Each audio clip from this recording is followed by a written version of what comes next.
Olá, alunos, Universo. Mais uma vez o professor Dionísio. Hoje nós iremos tratar de redação, tá? Enem se aproxima, ainda que seja esse ano ou o ano que vem. O que mais temos que fazer é nos prepararmos, né? Para isso nós estamos aqui e hoje nós iremos tratar aqui, ó, do capítulo 14, produção de textos, tá? Esse material vai chegar para vocês aí em breve. Deixa eu abrir aqui o material. Hoje nós iremos tratar de coesão sequencial, né? Então, aqui é a coesão sequencial 1, tá? Deixa eu voltar aqui. Bom, na verdade, o nosso conteúdo é mecanismos de coesão 2.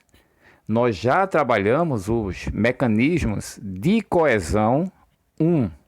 Se você voltar um pouquinho à aula, tá? Os vídeos que nós temos mandado, você vai perceber e vai, de acordo com as suas anotações, ver que trabalhamos os mecanismos de coesão 1. Então, hoje o nosso conteúdo será mecanismos de coesão 2, tá? Capítulo 14, vamos logo direto ao assunto. E aí a gente, já na página 7, já temos aqui, ó, a coesão sequencial 1, tá? Iremos tratar de dois tipos de coesão, a sequencial 1, certo? E em seguida a 2. Mas o assunto, gente, ele é tão instigante, tá? Ele é tão, digamos assim, gostoso, né, de se estudar, porque quando nós escrevemos, nós temos que ter todas as ferramentas para uma clareza, né? Para que o nosso leitor ele possa compreender a mensagem que nós estamos tratando, tá? Então vamos lá, deixa eu ampliar aqui a tela para vocês poderem compreender, né? E acompanhar, ter um acompanhamento melhor.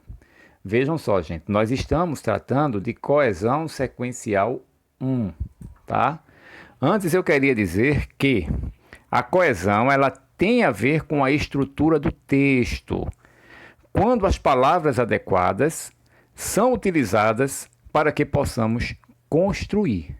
Por isso que é importante sempre o uso de ferramentas como conjunções, advérbios, pronomes e outros elementos que enxertam, né, recheiam o texto e dá o sentido de uma melhor compreensão. Então, a coesão ela tem a ver com a estrutura do texto, certo? E aí a gente vai entender isso bem direitinho, tá? No caso aqui, vamos no texto, quando ele diz o seguinte, não sei se está dando para vocês, mas deixa eu ampliar. Bom, o texto é um tecido estruturado, isso aí a gente já viu, né? Que é uma teia, certo? Há interdependências entre suas partes. Cada uma delas é necessário para a compreensão das outras. Esta dependência é garantida por meio de mecanismos de coesão que contribuem para a coerência e a progressão textual. Professor, o senhor falou de coesão. O senhor deu aí um dos significados de coesão. E a coerência? A coerência, gente, é a organização das ideias em uma forma lógica. Enquanto a coesão, ela está preocupada, ela é responsável pela a organização do texto, tá? Aliás, a coesão, ela tem a ver com essa estrutura do texto, não deixa de ser uma organização, tá? Então a coesão, ela cuida, é responsável pela estrutura do texto, das palavras adequadas que você utiliza para construir. Para isso, na coesão, eu preciso de conjunções, de advérbios, de pronomes e outros elementos linguísticos que a língua portuguesa ela dispõe. E a coerência, ela está ligada a organizar as ideias que nós utilizamos junto com a coesão, tá?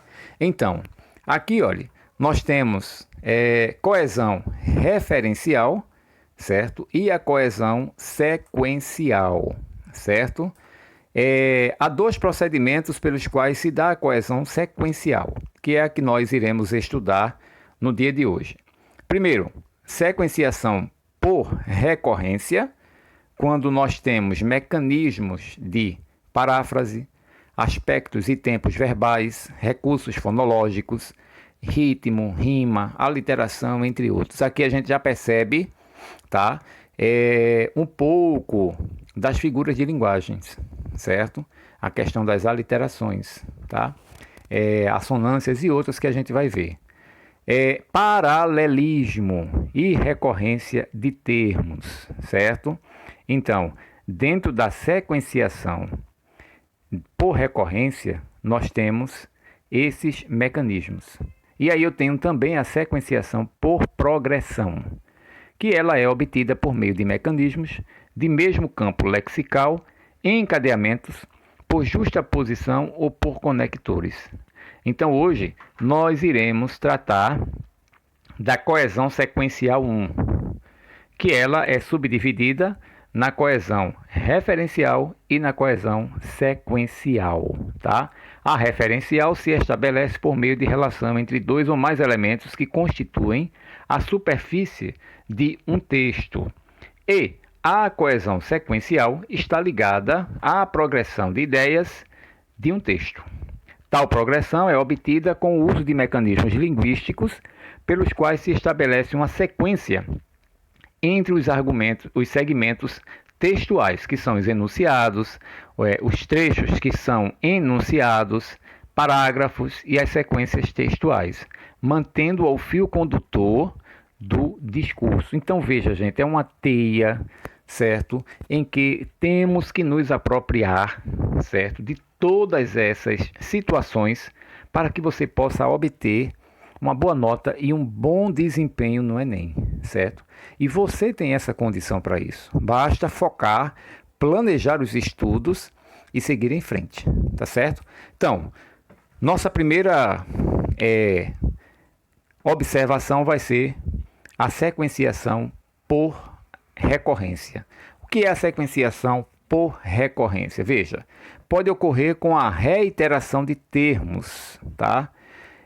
Estruturas, mesma estrutura, com itens lexicais diferentes, ou conteúdos semânticos, mesmo conteúdo apresentado de formas diferentes. Podemos destacar os seguintes mecanismos. Aí a gente começa a entrar, de fato, no nosso objeto de estudo, né? Que aí vem a paráfrase. Professor, eu já ouvi tanto esse termo de paráfrase. Como que eu utilizo esse mecanismo, né, para enxertar a minha redação, rechear, enriquecer? Tudo isso a gente tem que enxergar, gente, de uma forma positiva, tá? Cada item que nós formos estudando, nós temos que encarar de uma forma bastante positiva, ou seja, são ferramentas que você tem para tirar nota 1000 na hora do Enem, tá certo? Então vejam só, professor, o que é a paráfrase? Aqui tem um termozinho, tá? Que a gente vai ler. Mas deixa eu dizer a vocês o seguinte, que a paráfrase é dizer o mesmo em outros termos. Podemos acrescentar ainda que a paráfrase é um importante mecanismo de intertextualidade. Olha aí, ó. Intertextualidade. Se você voltar um pouquinho, nós já passamos também pela intertextualidade. Então volta lá, tá? O que é a intertextualidade? É a conversa entre um texto e outro, tá? E aí a gente começa a pensar também naquela questão das citações, né? Que nós temos as citações que podemos colocar sim na nossa redação, na nossa produção textual. Então veja, como foi dito, é dizer o mesmo em outros termos. E é um mecanismo de intertextualidade capaz de construir outras explicações.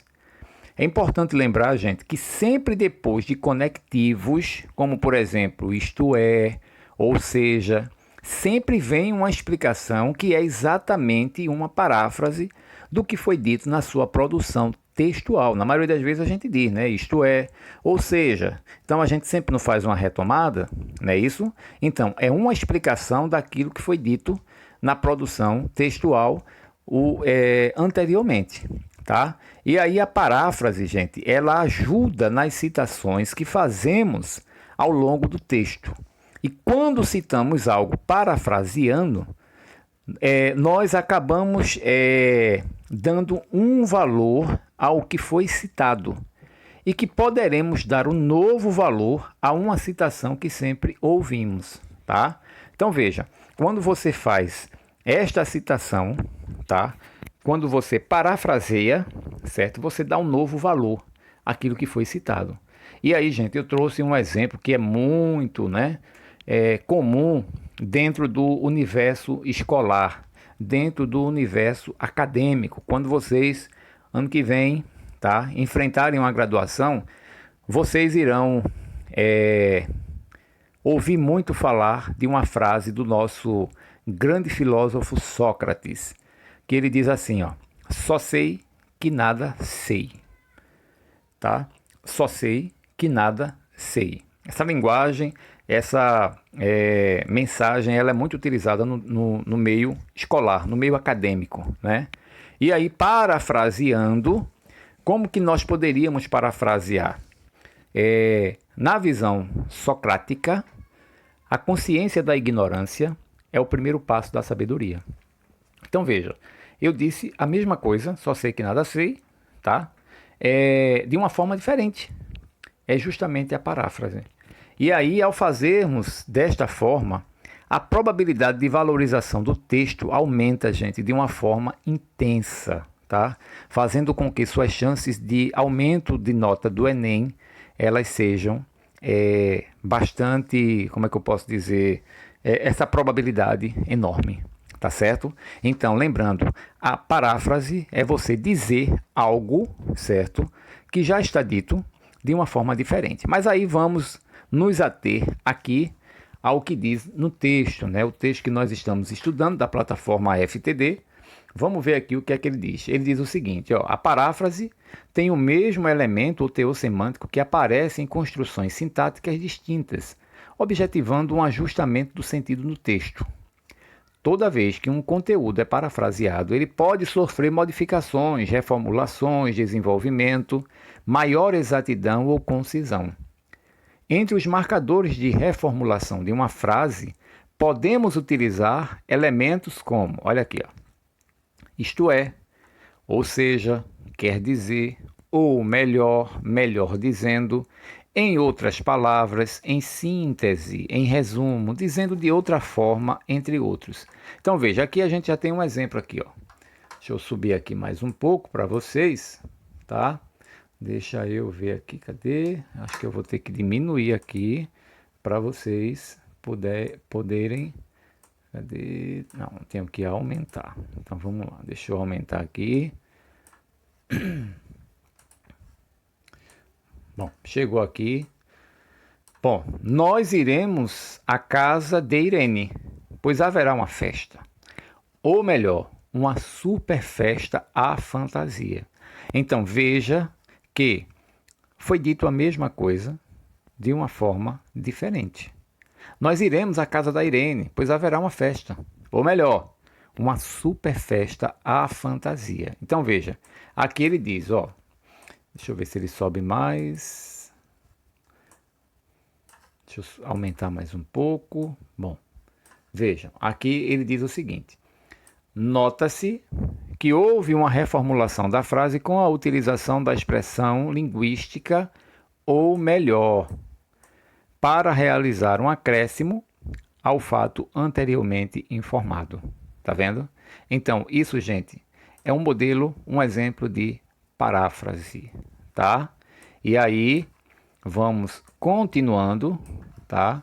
Para que possamos continuar a entender. E aí a gente tem, tá? Ainda dentro da coesão sequencial 1, tá?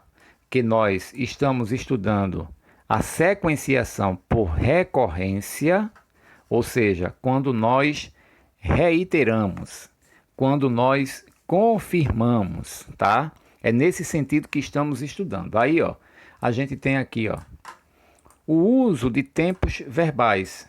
Veja, a repetição de um tempo verbal tem função coesiva, de acordo com...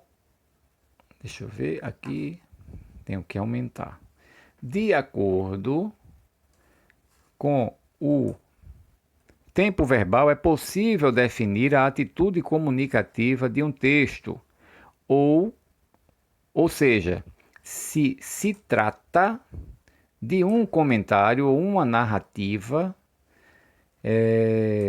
Os verbos, quando nos pretéritos imperfeitos, perfeito, mais que perfeito, e outros do pretérito de modo indicativo, são usados nas narrações. Deixa eu aumentar aqui, gente, para vocês poderem acompanhar, tá? Embora vocês vão receber esse material, tá? Bom, quando estão no presente, no pretérito perfeito simples e composto do indicativo e no futuro do presente, que marcam comentários, críticas e apresentações de reflexões. De acordo com alguns autores, deixa eu aumentar aqui. De acordo com alguns autores, o pretérito perfeito encontra-se no primeiro plano da narrativa, enquanto o pretérito imperfeito localiza-se no segundo plano. No que se refere às narrativas, o primeiro plano pertence às ações dos personagens, ou seja, a trama em si, enquanto as descrições de espaços, ambiente e personagens estão relegadas ao segundo plano. Deixa eu aumentar aqui. Bom, aí ele diz aqui, ó. Por isso,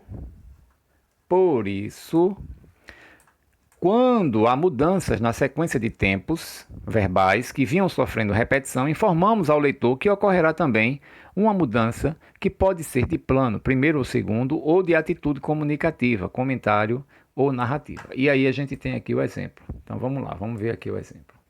Vejam. Pedi que a sala ficasse em silêncio. Peço que a sala fique em silêncio. Então veja, aqui, tá? Na primeira frase, o verbo pedir está no pretérito perfeito do indicativo, enquanto o verbo ficar no imperfeito do modo subjuntivo. Na segunda frase, o verbo pedir foi para o presente do indicativo e o verbo ficar para o presente do subjuntivo. Note que, ao mudar os tempos verbais, houve uma alteração de atitude comunicativa. Então vejam, gente, o nosso foco é fazer com que o leitor compreenda da forma mais clara possível, interprete da forma mais clara possível. Então veja, se você, aluno, fizer as anotações, anotar os mecanismos utilizados ou que devemos utilizar numa escrita, você vai compreender isso facilmente. E aí, quando ele fala aqui, ó, na mudança de tempos verbais, certo? É justamente para que não aconteça o tipo de repetição inadequada. Veja que os verbos, eles continuaram os mesmos. O que mudou foi o tempo verbal, tá vendo? Pedir, peço, ficasse, fique, tá vendo? Então, isso, tá? Você pode até repetir uma determinada oração ou um período, contanto que o tempo verbal ele seja modificado, certo? Causando um novo sentido na frase, na oração ou no período em que você vai escrever, tá? E aí a gente tem um termo, gente, que é muito importante, chamado nos estudos, né, da nossa língua, que é o paralelismo, tá? O que é um paralelismo, professor? O paralelismo, gente, essa contribuição que eu trago para vocês é uma contribuição de outras pesquisas, tá? Ao longo na caminhada, né, que a gente começa a adquirir. Então, veja, é um dos conceitos de coesão textual bastante importante, né? e é considerado como uma observância dentro do texto, de modo a manter a sua simetria, tá? O que é que eu posso dizer de simetria? Simetria, gente, é aquilo que pode ser dividido em partes. Então, quando a gente fala do paralelismo, tá? É esse conceito que ele é responsável para dividir, certo? A frase, a oração, o período, aquilo que está sendo dito, de uma forma igual, digamos assim. Eu costumo entender, essa é minha interpretação, tá? O paralelismo como uma completude numa frase. E você vai entender isso bem direitinho, tá? Então veja, além do paralelismo, certo? Que é um dos conceitos de coesão textual bastante importante, tá? E que ele é considerado como uma observância dentro do texto com o objetivo de fazer essa simetria. Volto a dizer, simetria dentro do texto, tá? Que a gente está falando dentro do texto. É aquilo que pode ser dividido em partes, tá? Então, o paralelismo, ele é dividido na forma, no campo semântico, morfológico e sintático. Mas vamos ver aqui, no livro que nós estamos estudando, o que significa, tá? Vejam, muito comum em poemas, aparece também na prosa. O paralelismo sintático acontece quando estruturas sintáticas similares entre as frases e orações e ou termos são recorrentes. Então veja, quando a gente utiliza aqui, ó, quer queira, quer não queira, a data do vestibular chegará. Quer queira, quer não queira, a data do Enem chegará. Certo? E aí, a gente tem aqui, ó, como eu falei, ó, há também o paralelismo semântico, tá? Como o encontrado neste trecho do poema do escritor inglês Percy B. Shelley. Observe que, segundo o poeta, quem faz algo não faz para si. Essa é a ideia recorrente do trecho. Logo temos um paralelismo que evidencia a repetição do tema. Você vai entender melhor agora. Eu trouxe aqui um exemplo bem mais prático, tá? Para que você possa compreender. Então veja, o paralelismo, eu já sei que é um conceito de coesão textual, importantíssimo, tá? Que faz essa observância, funciona como se fosse uma lupa, tá? Procurando dividir as partes iguais. E aí a gente tem como aplicar, tá? Na morfologia, na semântica, tá? E na sintática. Então vamos ver aqui um exemplo de morfologia, de paralelismo no campo sintático, tá? Antes de mais nada, gente, deixa eu ajustar aqui a câmera, tá? Para vocês entenderem. Deixa eu só, pronto. Aqui tá ótimo assim. Pronto, vejam só.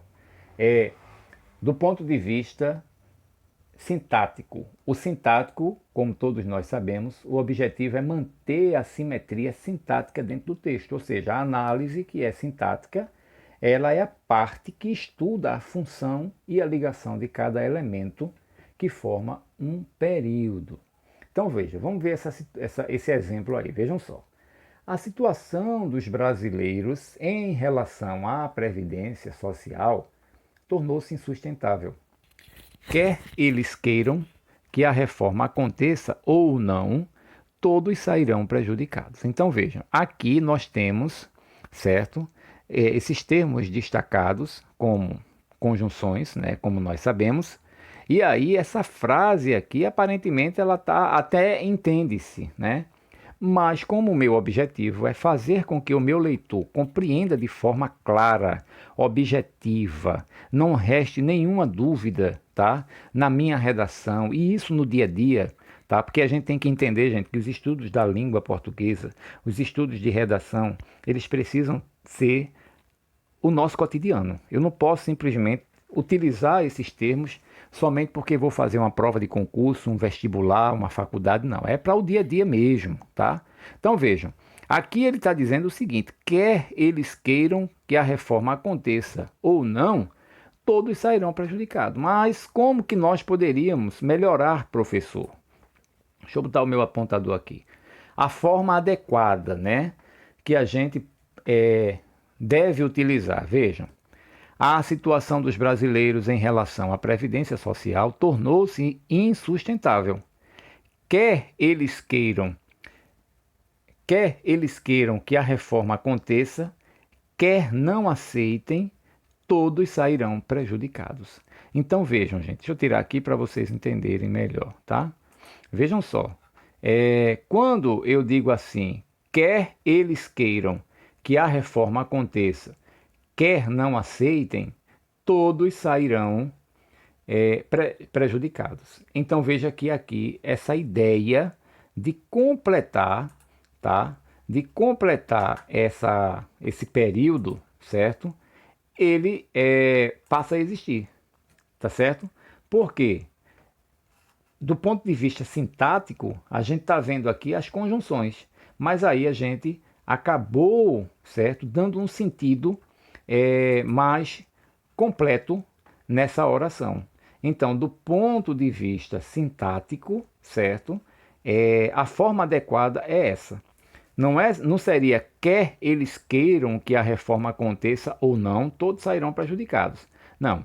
O termo correto será a situação dos brasileiros em relação à Previdência Social tornou-se insustentável. Quer eles queiram que a reforma aconteça, quer não aceitem, todos sairão prejudicados. Tá certo? Então isso é um paralelismo, tá? Que aí é do ponto de vista sintático, certo? Vamos mais para frente. Deixa eu ver aqui. Deixa eu ampliar aqui para vocês um pouco. Deixa eu virar aqui um pouquinho. Bom, aí a gente tem o paralelismo morfológico, tá? Vamos ver o paralelismo morfológico. E aí, gente, a gente tem aquela situação, né, onde o objetivo, né, da morfologia é procurar igualdade nas classes gramaticais em enumeração ou até mesmo na exemplificação. Sabemos que o estudo da morfologia é a respeito da estrutura, da formação e da classificação das palavras. Então, o objetivo da morfologia é estudar as palavras de forma isolada e não a partir da sua função na frase ou no período, como ocorre na sintaxe, tá? Como no exemplo anterior. Então vejam, quando a gente diz assim, ó, vamos ver essa frase aqui, né? Ou esse termo, né? Vejam, no fundo, todo cidadão sonha em se aposentar, descansar de tantos anos de trabalho, curtir a família, os netos e as suas brincadeiras, as viagens sempre sonhadas. Vejam, gente, quando aparentemente essa construção aí ela está ok, tá? Aparentemente ela está tudo ok, mas quando a gente analisar, a gente vai perceber que há uma confusão entre termos. Veja que os termos estão em destaque aqui, ó. Aposentar são verbos. Aposentar, descansar, curtir, tá? Mas netos, viagens, tá? Já são substantivos. Então, se a ideia é dividir, tá, em partes a classe gramatical, que é o objetivo da morfologia, né, de estudar a formação da estrutura, da classificação das palavras, né? É estudar as palavras de forma isolada. Então, aqui nós temos duas classes gramaticais, o verbo e os substantivos. Então, professor, como que ficaria, né, a construção nesse período aí, né? Desculpa, gente, deixa eu só aqui. Vejam, para tornar um exemplo mais adequado seria o seguinte: no fundo, todo cidadão sonha em se aposentar, descansar de tantos anos de trabalho, curtir a família, né? Brincar com os netos e as suas brincadeiras e fazer as viagens sempre sonhadas. A ideia é dar uma sobriedade no texto para facilitar o entendimento entre os leitores. Mas isso aqui foi uma parte do que foi copiado. Mas vejam, quando eu digo aqui, ó, curtir, aposentar, descansar, brincar, veja que nós tiramos o substantivo em destaque e colocamos apenas os verbos, tá? Então, o paralelismo, essa completude, tá? Eu encarei como completude no sentido, ela foi dada quando eu substituí aqui, ó, os substantivos netos e viagem e apenas coloquei o verbo, tá? Então aí é onde encontra-se o paralelismo morfológico, para dar esse sentido completo na oração, no termo, no período, tá certo?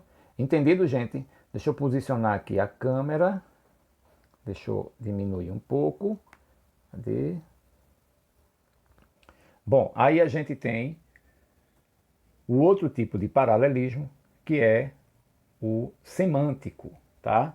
Vejam, gente, o semântico, a gente entende que a semântica, ela tem como objetivo alinhar as semelhanças do sentido que são estabelecidos nas palavras colocadas, né?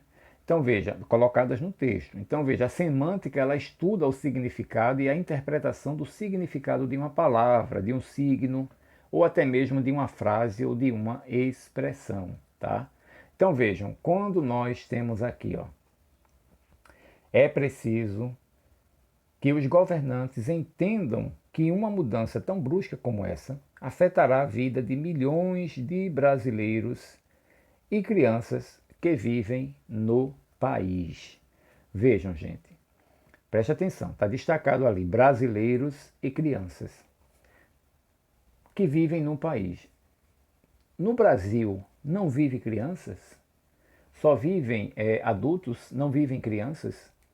Então veja que aqui está destacado, tá, esses dois termos. Por quê?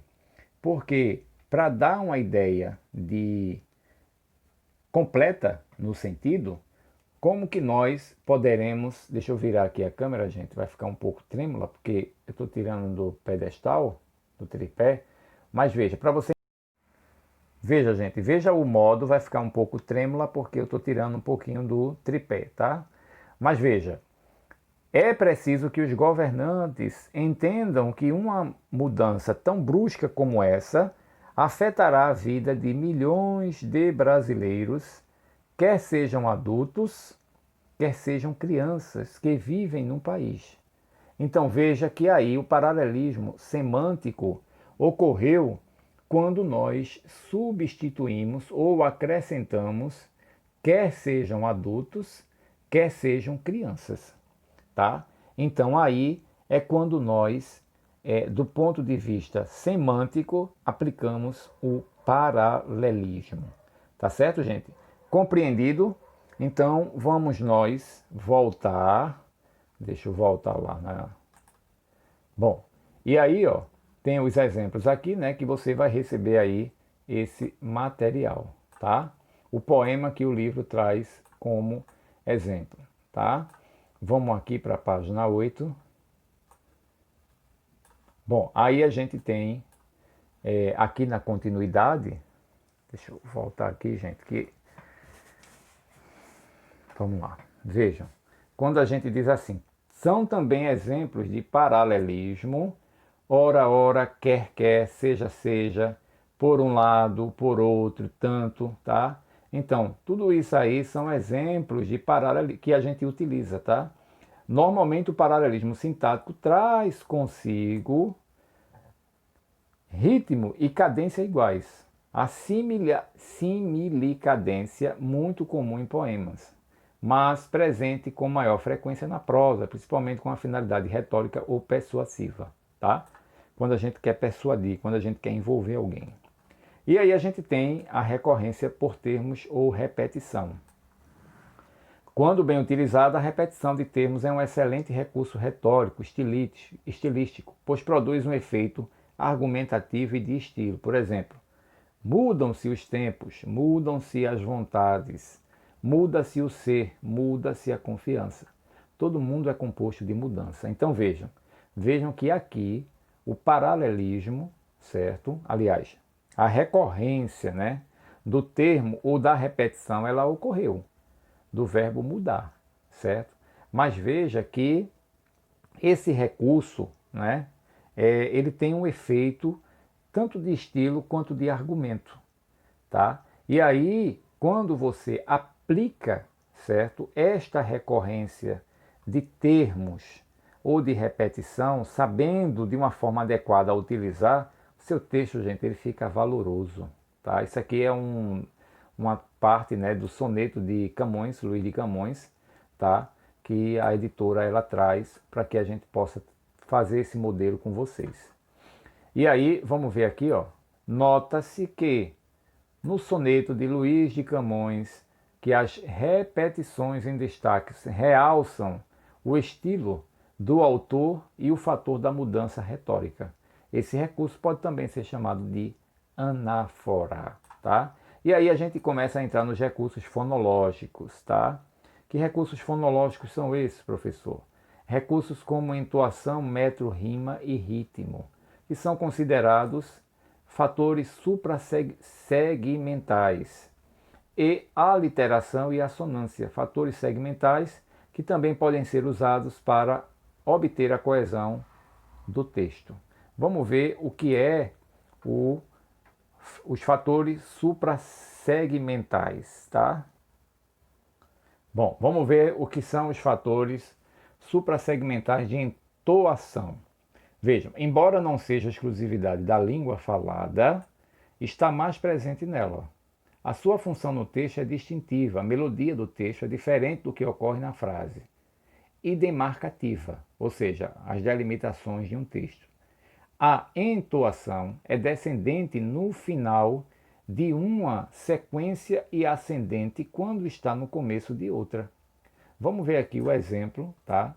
Que ele traz. Então vejam, quando a gente fala de entoação é o seguinte: qual castigar? Qual nada? Interrompeu Sinhá Rita. Castigar? Por quê? Vá falar a seu compadre. Não afianço nada. Não creio que seja possível. Há de ser possível. Afianço eu. Se o senhor quiser, continuo ela como certo tom insinuativo. Tudo se há de arranjar. Peça-lhe muito que ele cede. Ande, senhor João Carneiro, seu afilhado não volta para o seminário. Digo-lhe que não volta. Mas, minha senhora, vá. Veja, aqui ele traz a seguinte observação. Nesse trecho do conto de O Caso da Vara, a entoação no fim do texto pode ser observada no trecho vá falar a seu compadre, em que há uma escala de elevação vá. Então, quando nós fazemos uma leitura, tá? Ou quando nós queremos expressar esta entoação dentro dos fatores suprassegmentais, utilizamos esses termos, com a ideia de, da mesma forma como falássemos, certo? Escrevemos. E aí, automaticamente, é como se você mergulhasse dentro do texto e escrevesse como se você estivesse narrando, tá? Isso é de Machado de Assis, tá, gente? Bom, aí a gente chega até o metro. O que é o metro, professor? Metro é a medida de um verso, ou seja, é número de sílabas métricas de um verso. A esta contagem de sílabas dá-se o nome de metrificação. O arranjo dos elementos silábicos forma o andamento rítmico do verso. A estabilidade gerada pelo metro, também pela rima, contribui para a coesão sequencial de um texto. É importante lembrar que nem sempre o número de sílabas métricas corresponde ao número de sílabas gramaticais. Isso é perceptível no poema Meus 8 Anos, de Casimiro de Abreu. Tendo em vista a elisão, a junção de vogais finais e iniciais na palavra, formando uma única sílaba métrica, ou ainda a separação de ditongos constituindo duas sílabas métricas, conclui-se que todos os versos tem 7 sílabas métricas, garantindo com uma regularidade. Observe como foi feito, a divisão dos versos neste exemplo. Oh, que saudades que tenho da aurora, da minha vida, da minha infância, que ri da que os anos não trazem mais, que ri de que os anos não trazem mais. Tá, gente? Então, isso aqui é o metro, ou seja, a medida de um verso, ou seja, é o número de sílabas. Então, quando aplicamos isso no nosso texto, certo? Então, aqui, mesmo essa divisão traz esse sentido, tá? O texto não perde o seu sentido, sabendo aplicar esse recurso, digamos assim, tá? Bom, aí a gente tem a rima, que o objetivo da rima é tornar a expressão escrita ou oral mais significativa. A rima é um arranjo de sons idênticos ou semelhantes presentes no fim de um vocábulo. Tem até um trechozinho aqui, deixa eu ver se eu consigo colocar para vocês, tá? Vamos ver se a gente consegue ouvir. Deixa eu aumentar aqui, rapidinho, tá?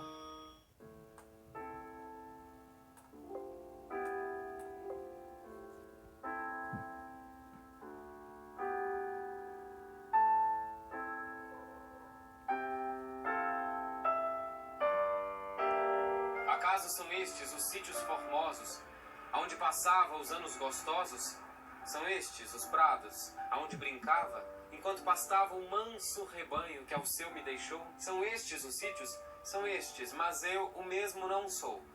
Marília, tu chamas? Espera, que eu vou. Daquele penhasco um rio caía, ao som do sussurro que vezes dormia. Agora não cobrem espumas nevadas, as pedras quebradas. Parece que o rio, o curso voltou. São estes os sítios? São estes, mas eu o mesmo não sou. Marília, tu chamas? Espera, que eu vou.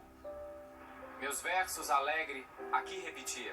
O eco, as palavras, 3 vezes dizia. Se chamo por ele, já não me responde. Parece se esconde, cansado de dar-me os ais que lhe dou. São estes os sítios? São estes, mas eu o mesmo não sou. Marília, tu chamas? Espera, que eu vou. Aqui um regato corria sereno, por margens cobertas de flores e feno. À esquerda se erguia um bosque fechado, e o tempo apressado que nada respeita, já tudo mudou. São estes os sítios? Bom, gente, então aí é só para você entender um pouco da questão da rima, tá? Esse material pode chegar para vocês, está na plataforma, mas o objetivo é tornar a expressão escrita ou oral significativa, tá? Então é um arranjo de sons semelhantes, idênticos, presentes no fim dos vocábulos, próximos ou não muito distantes, tá? E aí a gente tem aqui um exemplo quando diz assim: alma minha gentil, que te partiste tão cedo desta vida descontente. Repousa lá no céu eternamente e viva eu cá na terra sempre triste. Então perceba que aqui há uma certa rima, né? Nesse trecho, tá? De Luís de Camões também. E aí a gente tem outros exemplos que vocês vão receber aí, tá? Por que eu estou passando rápido, gente? Porque o nosso tempo, tá? Para não ficar uma aula muito puxativa, né?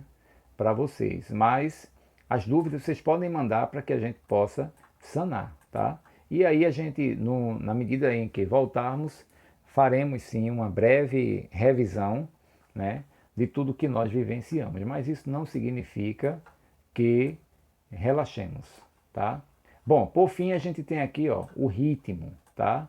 O que é o ritmo? Utilizado tanto na coesão quanto na coerência, deve ser entendido como uma sequência de movimentos regulares, repetitivos. Enquanto na música a sucessão de tempos fortes e fracos estabelece o ritmo, na poesia ela está presente na alternância entre sílabas átonas e tônicas e nas pausas, na entoação. Para que também haja ritmo, nota-se a presença do silêncio como um dos elementos de coesão e coerência. pois ele pode realçar a finalização de um texto ou demarcar o não pronunciamento do emissor por algum motivo, podendo também significar demanda do tempo para reflexão ou ameaça ou paralisação. Observe o poema Meu Sonho, de Álvares de Azevedo. Veja, Cavaleiro das Armas Escuras, onde vais pelas trevas impuras, com a espada sanguenta na mão? Porque brilham teus olhos ardentes e gemido nos lábios frementes, vertem fogo do teu coração. Então vejam, gente, aqui nesse trecho, certo? Na leitura, perceba um certo ritmo, tá? Quando nós fazemos a leitura nos versos, né, de Álvares de Azevedo, né, intitulado como O Meu Sonho. E aí, ele é utilizado nessa coesão, é justamente para dar esse entrelace, né, de coesão e coerência, né, e justamente na sequência de movimentos regulares e repetitivos. Então vejam, quando a gente faz a leitura Cavaleiro das Armas Escuras, onde vais pelas trevas impuras. Então esse ritmo nessa leitura, ou até quando eu escrevo, certo? Para o leitor, o nosso foco é sempre o leitor, gente, tá? Como que ele vai fazer essa leitura, como que ele vai fazer essa compreensão e esse entendimento, tá? E aí, por fim, a gente tem, tá, que os fatores segmentais, que são a literação, e aí a gente começa a entrar nas figuras de linguagem, né? Também não deixa de ser. A literação, que é a repetição constante de uma mesma consoante ou de algum fonema da mesma região de articulação na cavidade bucal para mostrar um efeito sonoro, intensificando o ritmo. Por exemplo, a repetição dos vocábulos LH, Z, S, R, T, entre outros. A aplicação pode ser encontrada em muitos poemas como consagrados. Um bem conhecido é o Vilões que Choram, do poeta simbolista Cruz e Souza. Vejam, gente, então nesse exemplo que nós vamos ver aqui, ó, vozes veladas, veludosas vozes. Volúpia dos vilões, vozes veladas. Veja, é a repetição constante de uma mesma consoante. Então aqui, ó, está destacado a consoante V, tá? E aí a aliteração, ela acontece quando repetimos, tá? Tanto na leitura quanto na escrita, certo? Lembrando sempre que o objetivo, tá, é essa característica ser notada por quem vai ler a nossa redação, quem vai ler o trecho que nós queremos explorar essa aliteração, tá? E aí a gente tem também a assonância, que é a repetição de vogais ou de fonemas próximos ou ainda semelhantes. Veja a musicalidade no seguinte texto. Cansa sentir quando se pensa, no ar da noite e a madrugar. Então veja aqui, ó, a vogal A, ela está sendo explorada, tá? Isso aqui foi uma poesia de Fernando Pessoa, tá? E aí ele explora bem, ele faz essa assonância, né? Ou seja, o som, né, da vogal A sendo explorada. Cansa sentir quando se pensa, no ar da noite a madrugar. Então, está sendo explorado aqui o som, né, da vogal A. Essa repetição, tá, tanto da vogal ou do fonema, certo? Mesmo que ainda seja semelhante. Por exemplo, quando eu digo ar, da, quan, tá? Então, aqui não deixa de ser repetido o som da vogal A, tá certo? Mas, mesmo que não seja de uma vogal da sílaba tônica, tá? Aqui quando diz cansa, sentir, tá? Quando se pensa, tá? Então veja que a vogal, como o som da vogal ou do fonema, eles são semelhantes. E essa repetição dentro de um texto chama-se a assonância, que também é uma das figuras de linguagem. Bom, eu acho que aqui já vai as atividades. Então, gente, vejam, anotem tudo, tá? Façam suas observações. As dúvidas, manda para o Zap. Vocês têm meu WhatsApp, vocês têm o meu e-mail.